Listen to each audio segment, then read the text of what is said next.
CID को phone करता हूँ। हाँ मदन जी। हेलो मदन जी, हेलो मदन जी, क्या हो गया?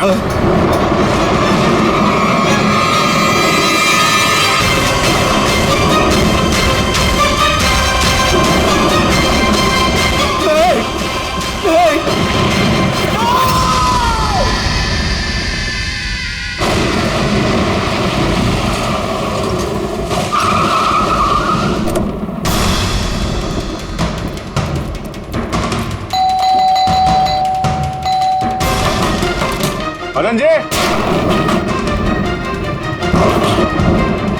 मदन जी, मदन जी, मदन जी,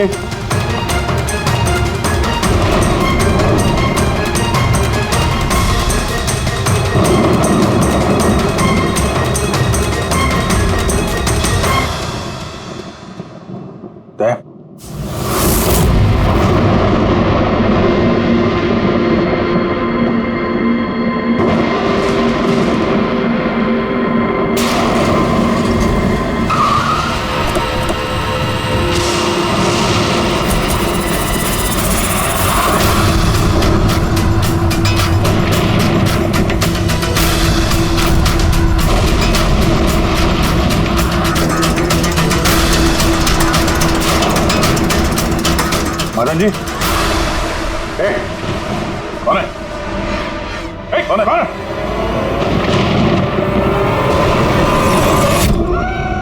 ये क्या?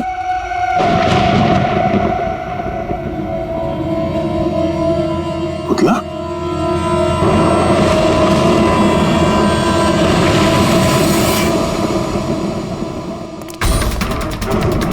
Abhijit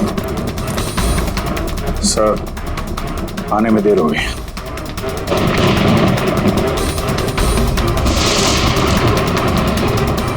my God.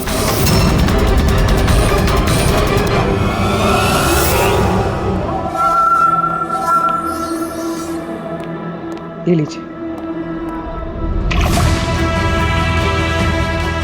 आराम से, आराम से।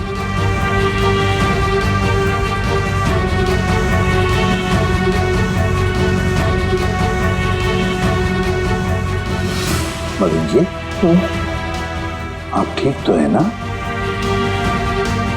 क्यों? क्या हुआ आपको? कोई है? हाँ? मेरी जान लेना चाहता है। कौन? हर वक्त मेरे आसपास ही रहते हैं, मुझे कभी अकेला नहीं छोड़ते। शायद इस वक्त भी मुझे देख रहे, सुन रहे। देखिए मदन जी, घबराइए मत, आपको कुछ नहीं होगा, हम लोग हैं ना। मदन जी, आप किसकी बात कर रहे हैं? कौन कौन आपके पीछे पड़ा हुआ है? पुतले, कठपुतली है। कठपुतली है? हाँ, नहीं मतलब वो टाइप की नहीं, मतलब जो बेजान हो किसी के इशारे पे नाचे। ये कठपुतलियां बातें करती, मदन जी बोलती, खुद चलती फिरती।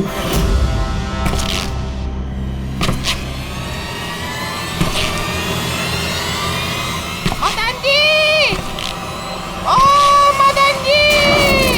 बातें करने वाली कठपुतलियां। हाँ, मैं जानता हूँ आपको मेरी बात का यकीन नहीं होगा, लेकिन बात ये किसी को नहीं होगा।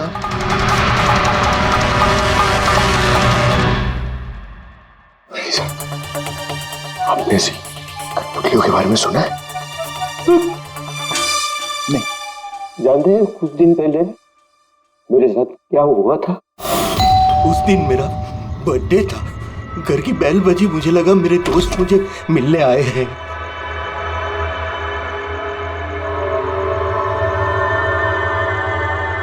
इतनी रात को किसने बेल बजाई होगी?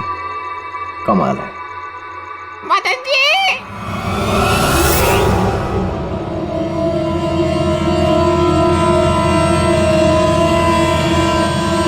कौन? दिखाई नहीं दे रहा? मैं हूँ।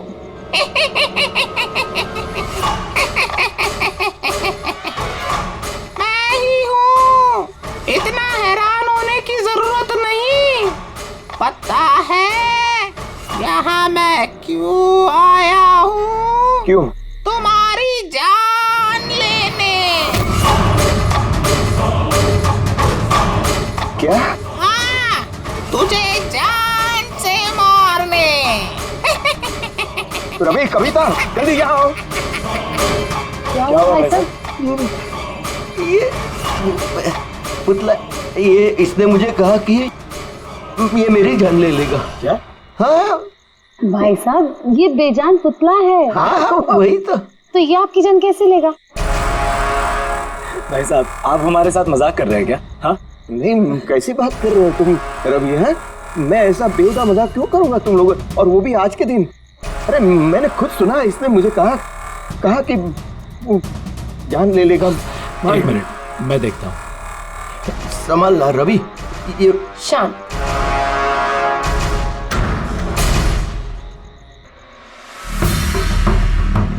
भाई साहब, लगता है शायद आपके साथ किसी ने मजाक किया। इस लकड़ी के पुतले के अंदर किसी ने शायद स्पीकर फिट किया होगा। चेक करो, कहीं स्पीकर होगा।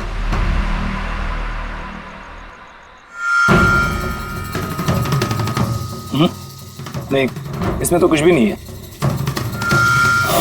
अब कहाँ है वो पुतला? कैसे होगा? मैं उसी टाइम उसे तोड़ मोड़ के जला के खत्म कर दी। धमकी दी थी मुझे, उसे मैं कैसे ऐसे छोड़ देता? क्या आपने वाकई देखा था? हाँ, मैं मदन जी, हो सकता है आपको कोई सपना अपना आया। वही हकीकत देखा मैं, और एक बार नहीं, ऐसा मेरे साथ थोड़े दिन बाद भी है। मुझे लगता है कि मदन जी को मारने का सबसे अच्छा तरीका ये है कि उनके सीने में चाकू घोंप दिया जाए। उससे तो पूरा फर्श खून से गंदा हो जाएगा। सबसे बेस्ट तरीका है मदन जी को जहर दिया जाए। एक काम करते हैं, क्यों ना उनका गला ही दबा दिया जाए? तो आप ही बता दीजिए मदन जी, आप कैसे मरना पसंद करेंगे?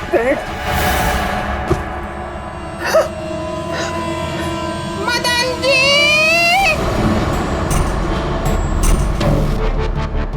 कहाँ चले?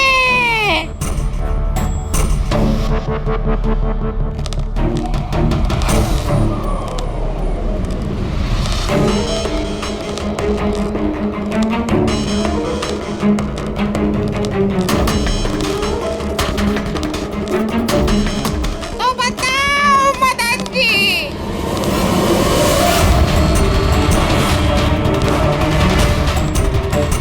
कौन से तरीके से मरना चाहोगे? बोलो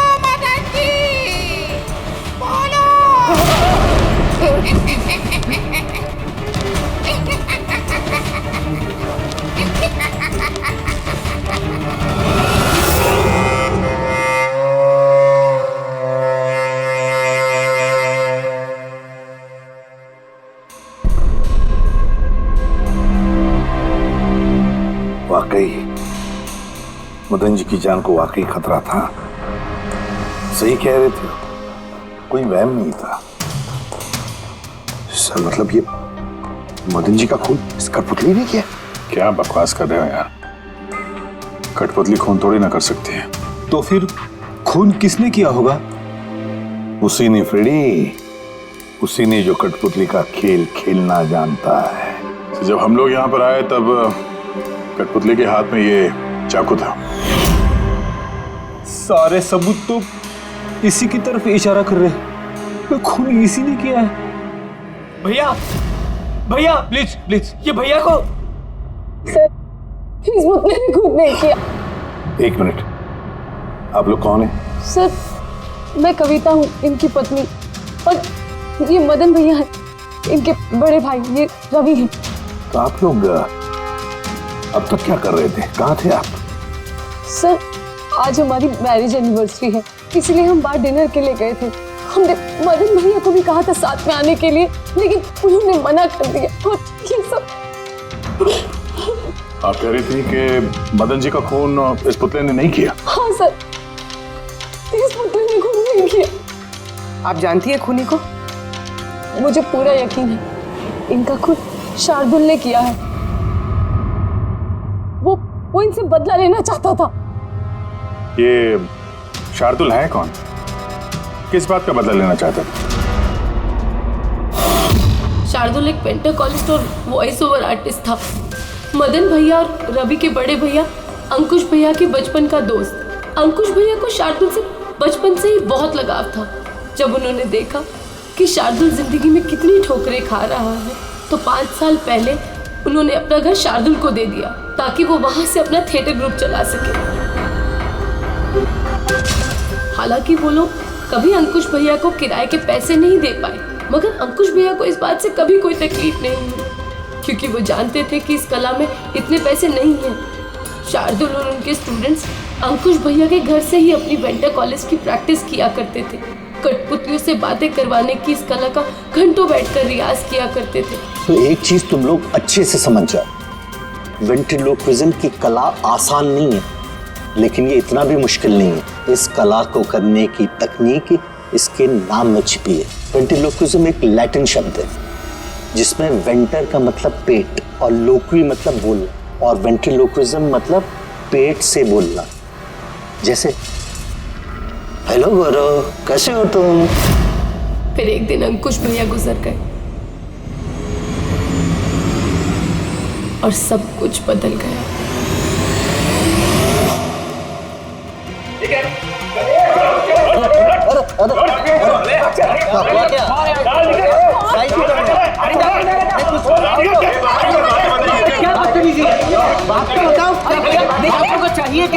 रवि, मदन, इधर क्या हो रहा है? क्या हो रहा है? ये जो इतने वक्त से तुम्हारी मुफ्तखोरी चल रही थी ना, आज से बंद हो रही। हमने यहाँ कोई धर्मशाला नहीं खोल रखी। लेकिन मदन, अंकुश ने तो कहा था। कौन अंकुश? जो मर गया वो जिंदा नहीं है, दुनिया में नहीं है। आज तक उसके तरीके से चलता था, अब मैं हूँ, मेरे तरीके से चलेगा। सुना तुमने? चलो जगह खाली करो। रवि, समझा अपने भाई को। वो क्या समझाएगा मुझे? मैं समझता हूँ ना सब कुछ। और अगर यहाँ रहना ही है तो किराया देना पड़ेगा। किराया? हाँ किराया। कितना किराया देना होगा? हमें 4 लाख। 4 लाख? मगर 4 लाख तो हमारे पास नहीं है। नहीं है तो खाली करो, वरना पुलिस को बुला के तुम सबको जेल में भिजवा दूंगा। वहां पर रहने का कोई किराया भी नहीं देना पड़ेगा।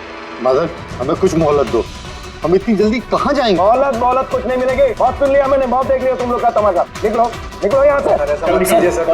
अरे एक मिनट, जब तक आज तक का तुम किराया मुझे नहीं देते, ये जो सामान तुम्हारा पड़ा है ना, और ये क्या है, कठपुतलियां, वो सब मेरे कब्जे में रहेगी। अगर तुम ये भी हमसे छीन लोगे तो हम तुम्हारा किराया कैसे चुकाएंगे? वो मैं नहीं जानता। सर ऐसा मत कीजिए सर, हम आपके सारे पैसे चुका देंगे। Sir please. सर आपको ये सब बेजान कठपुतलियां लगती हैं, मगर हमारी जिंदगी बसी है इन सब में। ए भाई ट्रेजेडी किंग, ये सब तुम्हारा मेलोड्रामा है ना, मेरे अंकुश भाई के पास चलता है, मेरे सामने नहीं। और ये क्या ये 4 लाख रुपया कमा के देगी ये कठपुतलियां? अरे 4 लाख क्या, 4400 रुपये भी कमा के नहीं दे सकती है। जानते हो क्यों? क्योंकि ये कला खत्म हो चुकी है, जीरो। ये तुम्हारे गुरु है ना कौन, शार्दुल, उसकी तरह किसी काम की नहीं है, लूजर है लूजर ये। चले निकल निकल।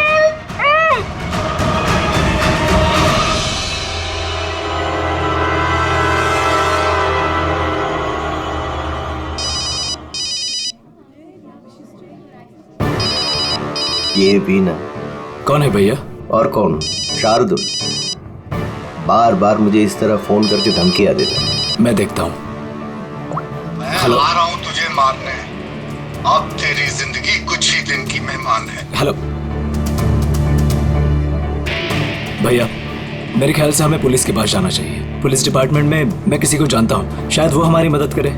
हाँ भैया, मुझे बिल्कुल भी उम्मीद नहीं थी कि शार्दुल इतना सनकी निकलेगा। हमें पुलिस के पास जाना चाहिए। कोई फायदा नहीं, ये शार्दुल अपने मोबाइल से फोन नहीं कर रहा, कोई लैंडलाइन नंबर से कर रहा है। Landline number? मैं पता लगाता हूँ ये नंबर कहाँ का है। क्या? ये क्या बोल रहे हो तुम? हाँ सही बोल रहा हूँ, ये नंबर इस हॉस्पिटल के मॉर्ग रूम का है। शार्दुल मुझे मॉर्ग रूम से धमकी भरे फोन क्यों करेगा? इस नंबर से इन लोगों को धमकी भरा कॉल आ रहा है। कल रात को भी आया, आज सुबह भी, लगातार 3 दिनों से आ रहा है। कौन कर रहा है ये कॉल? सर, इस फोन से किसी को भी फोन करने की इजाजत नहीं है। मैं सारा दिन यहीं पे रहता हूँ, इस फोन से किसी ने भी कोई कॉल नहीं किया। तो फिर तुमने किया होगा फोन? साहब, मैं क्यों फोन करूंगा?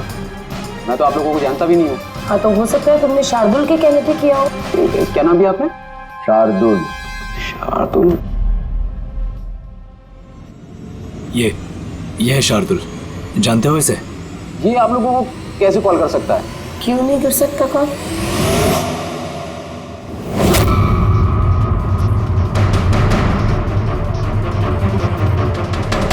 ये कैसे हो गया? शार्दुल, 3 दिन पहले इनकी मौत हो चुकी है, तो फिर ये फोन कैसे कर सकते हैं? पर इनकी मौत हुई कैसे? इन्होंने शराब पी रखी थी, एक कार इनको उड़ा के चली गई, मौके पे इनकी मौत हो गई। अगर ये यहाँ मरा पड़ा है तो मुझे धमकी भरे फोन कौन करता था?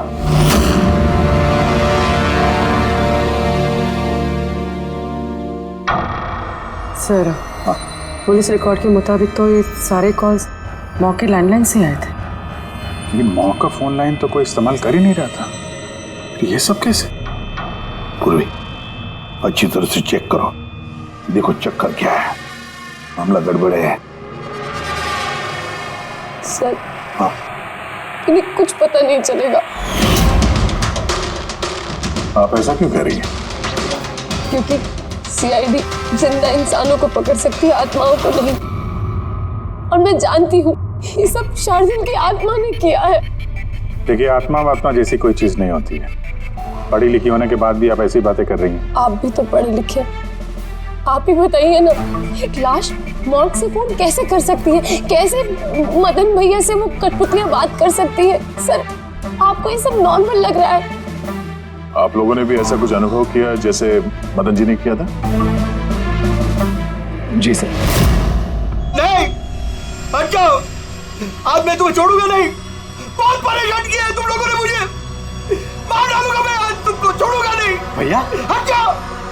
नहीं भैया, क्या हुआ? क्या बताना? अरे लेकिन ये क्या कर रहे हैं भैया? भैया, कठपुतलियां हैं, दूर रहना। कठपुतलियां? हाँ, मारने आई है मुझे, मैंने कहा था ना। भैया एक बात तो सुनिए। क्या कर रहे हैं आप? रवि, ये आवाज ऊपर से आ रही है। हाँ, लेकिन ऊपर तो कुछ भी नहीं है, बस स्टोर रूम है और एक बंद पड़ा हुआ कमरा है। Store room? हाँ, उस स्टोर रूम में तो मैंने सारी कठपुतलियां बड़े से बक्से में ताला लगा के बंद करके रखी है। कठपुतलियां? क्या वो सारी बाहर आ गई? कैसे? क्या?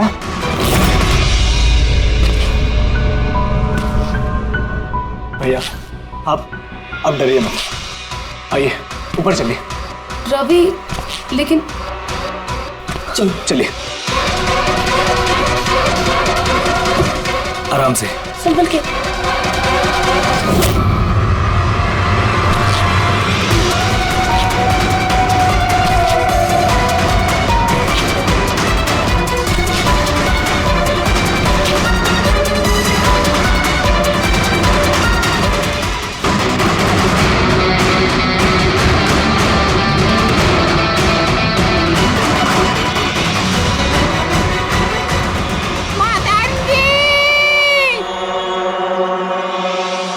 भाई साहब, आवाज इस कमरे से आ रही है।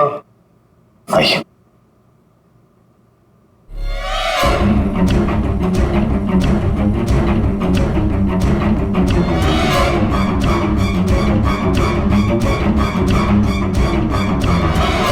मदन जी,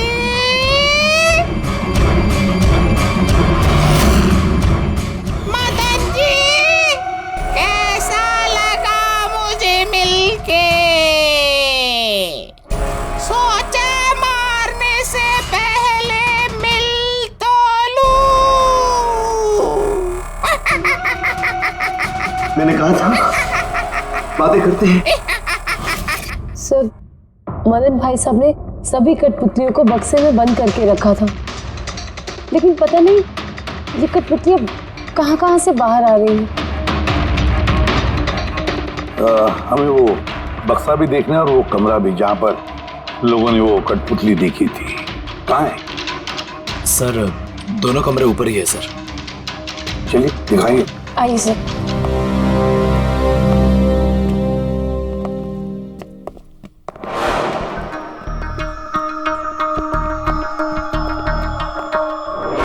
सर, पैरों की आवाज हमने कॉरिडोर में सुनी थी और वो पुतला हमने यहाँ इस जगह पर देखा था सर।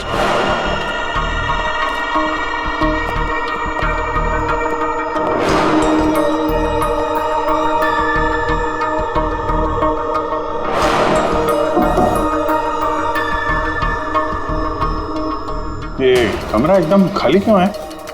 सर, मैंने सोचा था कि यहाँ पर ट्रेडमिल और बाइसिकल रखूंगा और थोड़ी एक्सरसाइज करूंगा, पर कभी टाइम ही नहीं मिला।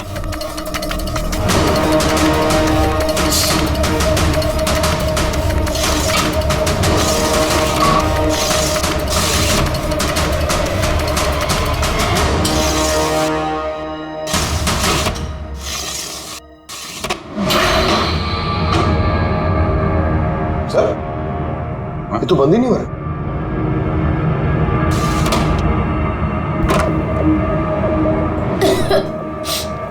आइए सर। सर, यही वो पेटियां हैं जिनमें कठपुतलियां बंद थी। इसे लाइट ऑन करना।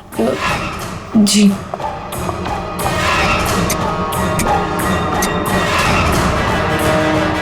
सर, ये कमरा बहुत दिन से बंद है तो शायद बल्ब खराब हो गया।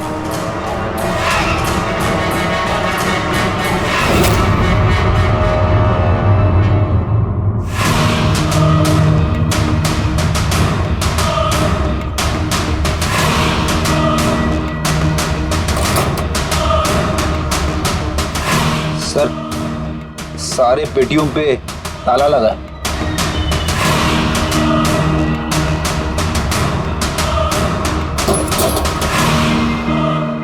मगर ये ताले मजबूत नहीं है, कोई भी इसे आसानी से खोल सकता है।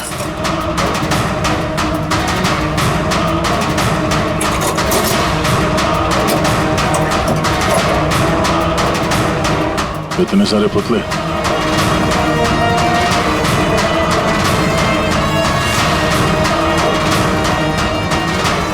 देखे जरा, इसमें कोई मैकेनिज्म फिट तो नहीं है।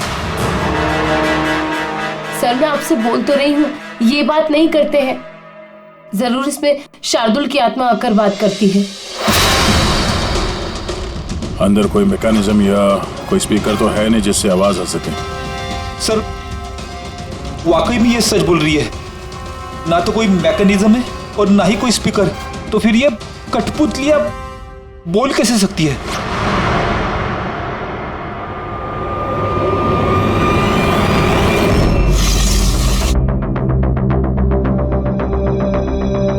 लॉक खराब है? लॉक खराब है सर।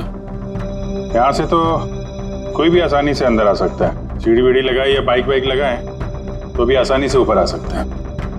और जो भी कोई आसानी से इस कमरे में आ सकता है वो बक्से में बंद पड़े कठपुतलियों को उठाकर बाहर ले जाकर कहीं भी रख सकता है, जैसे यहाँ रखा था तुम लोगों को डराने के लिए। सर, मतलब कोई आत्मा नहीं है? अरे छोड़ो आत्मा, आत्मा कभी होती ही नहीं है। ये तो वही हो सकता है जिस घर का चप्पा चप्पा जानता है, चप्पा चप्पा जानता है। और तो और कठपुतलियों के बारे में भी अच्छी मालूमात रखता है। और ये हो सकते हैं शार्दुल के स्टूडेंट्स। शार्दुल के स्टूडेंट्स पता लगाना पड़ेगा ये शार्दुल के स्टूडेंट्स इस वक्त है कहां और कर क्या रहे हैं। हाय, मेरा नाम है फ्रीडा। मेरा नाम दीपेश। मेरा नाम है तरल। और मेरा नाम है लोचन।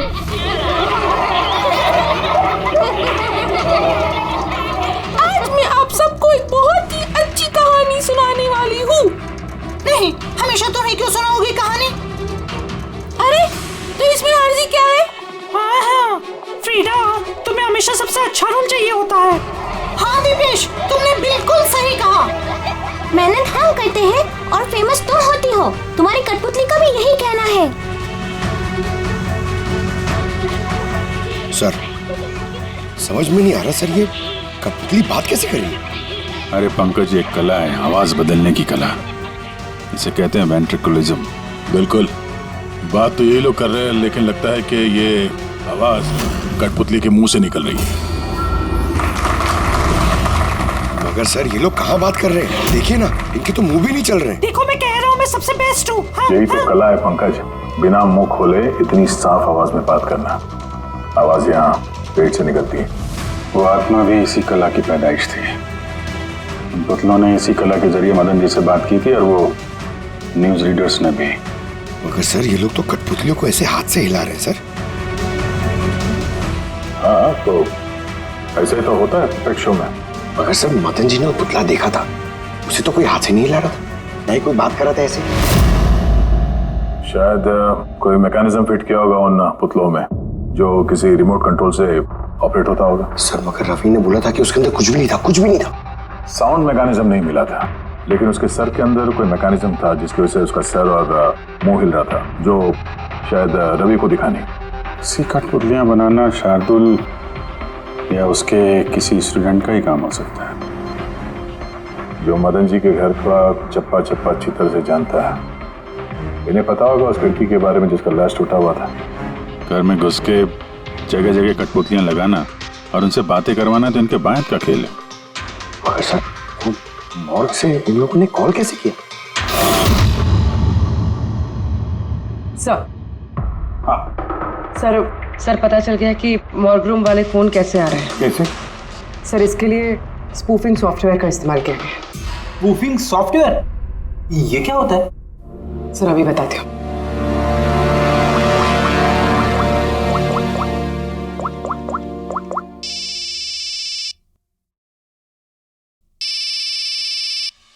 अरे यार, मेरी वाइफ को भी अभी फोन करना था। सर, मैं बिजली का बिल भरना फिर से भूल गया हूँ। शायद बिजली कट गई होगी। डांटने के लिए मुझे फोन किया होगा। फोन उठाऊं क्या? ले लो, जाओ जल्दी बात करो। हेलो, हाँ, मैं घर आने से पहले बिजली का बिल भर दूंगा। क्या फ्रेडी सर, इस बार बिजली कट ही जाएगी। अरे पूर्वी, तुमने फोन किया? मगर ये तो मेरी वाइफ का फोन नंबर है। पूर्वी, ये कैसे किया? सर, ये तो स्पूफिंग सॉफ्टवेयर का कमाल है। फोन कहीं से भी करो, नंबर वही दिखाओ जो आप चाहते हो। पूर्वी, ये सॉफ्टवेयर तुम्हें मिला कहाँ से? सर, साइबर यूनिट से लिया है। सर, इसकी मदद से सिर्फ नंबर ही नहीं, बल्कि इंसान अपनी लोकेशन भी गलत बता सकता है। अरे बाप रे, सर ये तो बड़ा खतरनाक सॉफ्टवेयर है। हाँ, खूनी ने मॉर्ग का नंबर इसलिए चुना ताकि हमें लगे कि ये सारा चक्कर शार्दुल की आत्मा का है। शार्दुल की आत्मा का। अच्छा बच्चों, आप लोगों को ये बहुत मजा आया। अगली बार फिर मिलेंगे। बाय। संभाल के बच्चे, संभाल के। Bye bye bye bye. जी कहिए, क्या मैं आपकी मदद कर सकता हूँ? जी हाँ, आप लोग मदद नहीं करेंगे तो और कौन करेगा? दरअसल हम ये जानना चाहते हैं कि मदन जी को डराने का प्लान आप में से किसका था? हम लोग कुछ समझे नहीं। अच्छा, तुम लोग भी नहीं समझे? हाँ? नहीं सर। अभी नहीं समझा? मैं नहीं दूँ।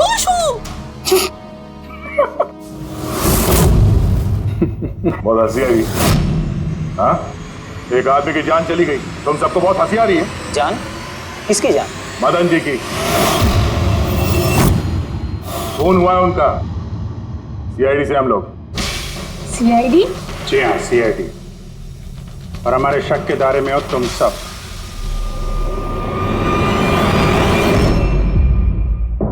कल तुम लोग कहाँ थे? मैं कल अपने दोस्त सलोनी के घर पे था सर। आप उसके घर वालों से पूछ सकते हैं। और तुम कहाँ थे? सर हम, मेरा मतलब लोचन और मैं एक शो के लिए गए थे पुणे। आज सुबह ही लौटे हैं हम। पुणे? कैसे गए थे पुणे? रेडियो कैब से। आई हैव द इंफॉर्मेशन, आप चेक कर सकते हो। ये लीजिए। क्या हुआ? बहुत पसीने छूट रहे हैं तुमको? हाँ? तुम कहाँ थे कल रात? सर वो मैं बताता हूँ। तुम कल रात मदन के घर में थे या नहीं? हाँ मैं वहाँ, लेकिन मैंने किसी को नहीं मारा। क्या करने गया था फिर वहाँ? हाँ? सर हम तो बस मदन को सबक सिखाना चाहते थे। जो कुछ उसने शार्दुल सर के साथ किया वो बहुत गलत किया। और हाँ, आज अगर शार्दुल सर हमारे बीच नहीं है तो वो सिर्फ एक इंसान के कारण, वो है मदन। उनके कारण ही उन्होंने दारू पीना चालू किया और वक्त से पहले गुजर गए। तो तुम लोगों ने सोचा खून के बदले खून? नहीं सर, हम बस डराना चाहते थे। गौरव का प्लान था ये। हाँ सर, गौरव ने कल रात मुझे फोन करके बुलाया था तकरीबन 11:30-12 बजे के आसपास, लेकिन मैं थोड़ा लेट हो गया और 12:30 बजे पहुंचा।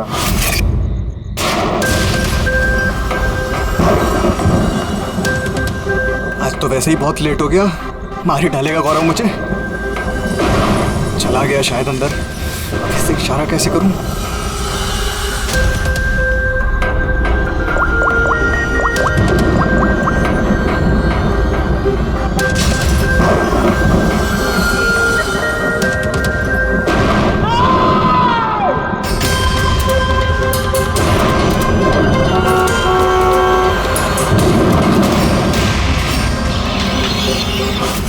गड़बड़ तो हुई ना? मदन जी का खून हुआ रात में। सर मेरा इस खून से कोई लेना देना नहीं। और गौरव का? सर ये तो गौरव ही बता सकता है ना। ठीक है, बुलाओ गौरव को। कहाँ है वो? गौरव तो फिलहाल गोवा में। गोवा? गोवा किस लिए? सर ये पता नहीं। उसको बचाने की कोशिश मत करना वरना खुद फंस जाओगे, समझे? नहीं सर, ऐसी बात नहीं है। कल रात को जब मैंने उसे फोन किया तो उसका फोन बंद आ रहा था। आज सुबह उसका मैसेज आया मेरे पास। मैसेज? सर कल रात कुछ ऐसा हुआ जो नहीं होना चाहिए था। मैं गोवा पहुंच गया हूँ कुछ दिन छुपने के लिए। लेकिन ये गोवा पहुंचा कब और कैसे? जब हम लोग क्राइम सीन पे पहुंचे तो वो वहां पे था नहीं। हाँ, अगर हम मान भी ले कि जब हम लोग वहां पर पहुंचे उससे ठीक पहले वो वहां से निकला था, तो वो गोवा कैसे पहुंच सकता है? खून हुआ रात के 1 बजे, उसके बाद हम लोग वहां पहुंचे और रात को कोई फ्लाइट तो है नहीं गोवा जाने वाली। सर अगर फ्लाइट से नहीं और बस से या फिर गाड़ी से गया हो तो? नहीं पंकज, ड्राइव करके गोवा पहुंचने में कम से कम 12 घंटे लगते हैं और ये मैसेज आया है सुबह 9 बजे। मतलब गोवा पहुंचने से पहले ही उसने मैसेज कर दिया कि वो गोवा पहुंच चुका है। पंकज जरा पता करो गौरव के मोबाइल की लास्ट लोकेशन क्या थी। नंबर देना गौरव का। ओके जी, थैंक यू। सर गौरव का आखिरी लोकेशन मदन जी का बंगलो ही था और कल रात 11:30 बजे उसका फोन बंद हुआ है। 11:30? Hello, thank you sir. Gaurav Kumar नाम का कोई भी आदमी गोवा के किसी भी फ्लाइट में नहीं था, ना आज सुबह ना कल रात को। और तो और सर ये किसी भी एयरपोर्ट के सीसीटीवी फुटेज में भी दिखाई नहीं दिया। मतलब अपना शक सही निकला, गौरव यही है उसने या फिर किसी और ने उसके फोन से ये मैसेज भेजा है कि वो गोवा गया है। लेकिन सर कोई ऐसा करेगा क्यों? वो तो अभी पता नहीं है फ्रेडी, लेकिन एक बात समझ में नहीं आ रही। गौरव जी को मदन जी को मारना था तो वो कभी भी मार सकता था। ये डराने का ड्रामा क्यों?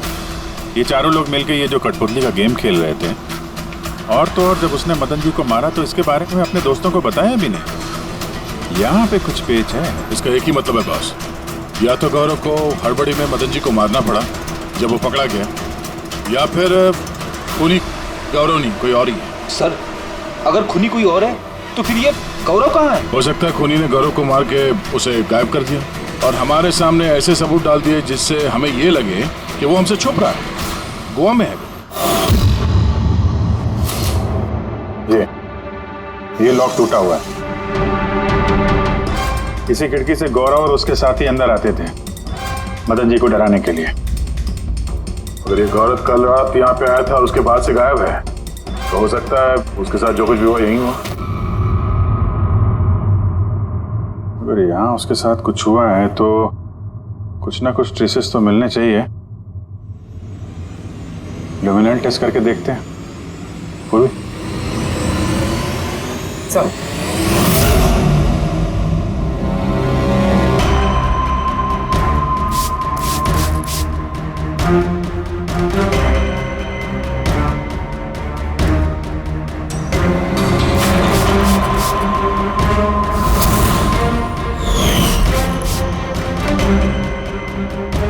आपका शक सही था, यहाँ पर तो खून है।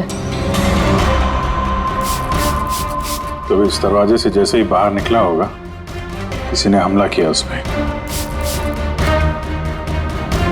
सर इस तरफ तो कोई निशान नहीं है। इस तरफ देखो।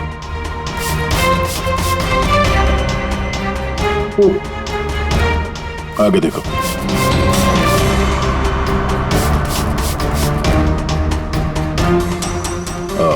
मतलब हमला करने के बाद गौरव को घसीट के यहाँ स्टोर रूम तक लाया गया।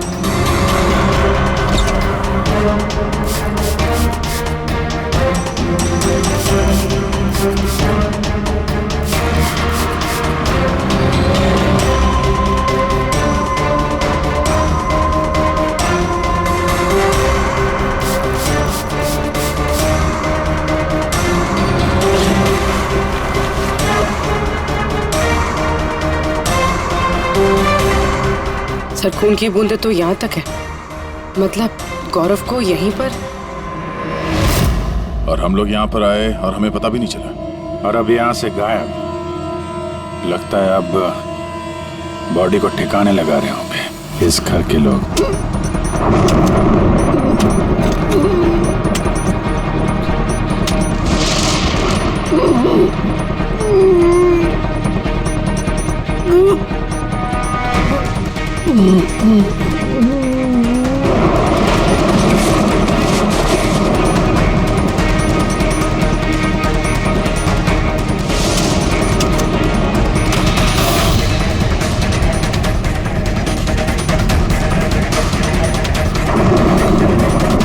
सीआईडी? अरे गोया जाएगी, भागे, हट।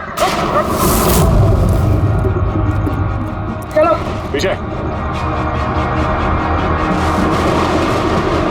सर जिंदा है। ले जाओ जल्दी हॉस्पिटल। जिंदा दफनाना चाहते थे सर। हाँ? लेकिन आपको कैसे पता चला कि हम लोग यहाँ पर हैं? आजकल मोबाइल के जरिए भी मुजरिमों को पकड़ लेते हैं हम लोग।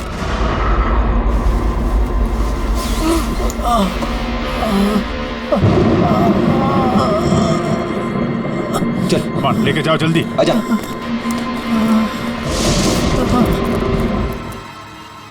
उस खुदगर्ज और लालची इंसान का मर जाना ही ठीक था।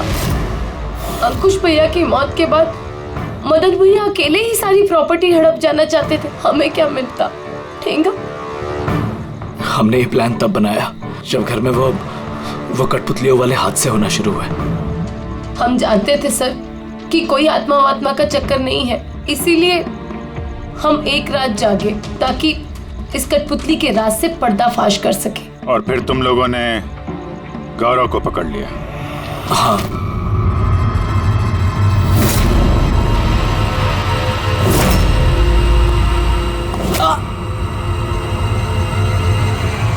गौरव से सारा सच उगलवाने के बाद हमने सोचा कि उनके इस कठपुतलियों वाले खेल का फायदा उठाकर हम मदन भैया को मार सकते हैं। इसलिए गौरव पर हमला करके उसे बक्से में छुपा दिया और फिर मदन जी का खून करके हमें गुमराह करने की कोशिश की। ये दिखाना चाह के खून पुतले ने किया है। हाँ? हमें मालूम था कि सीआईडी कभी भी आत्मा की कहानी और कठपुतलियों के खेल पर विश्वास नहीं करेगी और आपका सीधा शक जाएगा शार्दुल के स्टूडेंट्स पर, खास करके गौरव पे। और हमें गुमराह करने के लिए तुमने वो गोवा वाला मैसेज भेज दिया। हाँ, हमने सोचा कि आप पूरी जिंदगी भर गौरव को यहाँ वहाँ ढूंढते रहेंगे और हम उसे मारकर यहाँ दफना देंगे। पैसों के चक्कर में तुमने अपने भाई की जान ले ली। क्या करोगे इन पैसों का? अब ये पैसे ना तो तुम्हें जेल की सलाखों के पीछे जाने से बचा सकते हैं और ना शायद फांसी के फंदे से।